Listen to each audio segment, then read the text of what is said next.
Miq, do të flasim për protestën nata 24.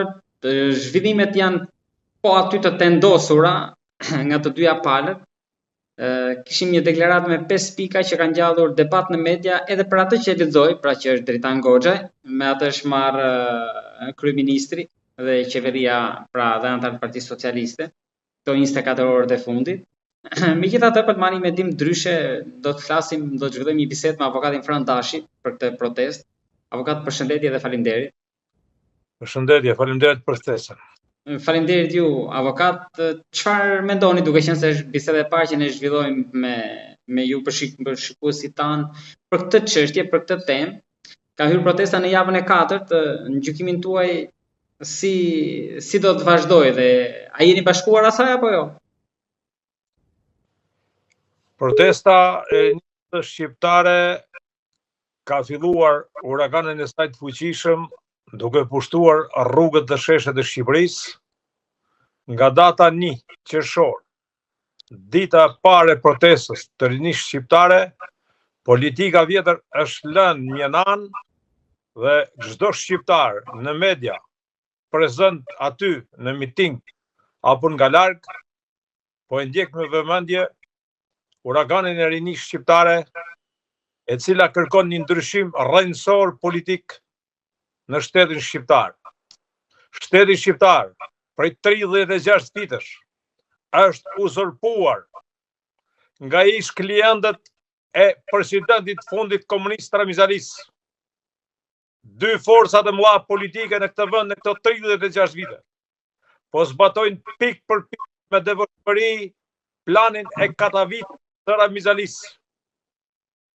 Çdo shqiptar duhet ta mbështesë rinin shqiptare që të marrin frenat e situatës politike në vend, që nga parlamenti, bashkitë, qeveritë lokale, drejtësinë, policinë dhe çdo instrument shtetëror.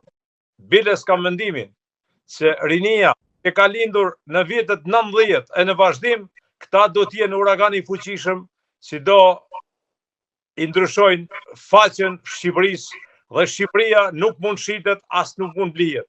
Shqipëria është e shqiptarëve dhe do ta drejtojnë shqiptarët. Këtë duhet ta mësojnë të gjithë.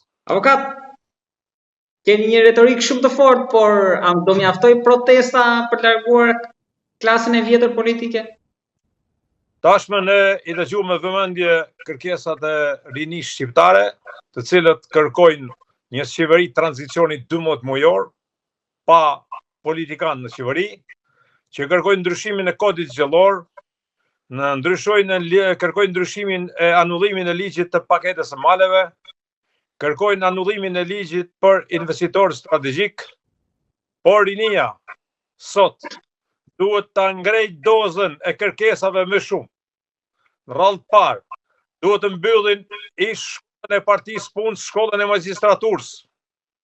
Në radhë të dytë, pasi të vendoset një rënd i ri kushtetues në Shqipëri, të bëjnë një reformë dhe një vetting të fuqishëm sistemin e drejtësisë, sepse vettingu ishte një vetting i cunguar. Avokat, sa e mbaruam, pardje, dolën ata thanë e mbaruam.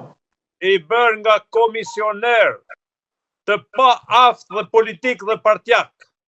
I përbër nga komisioner që më i shumti e ka pasur notën mesatare 6.5.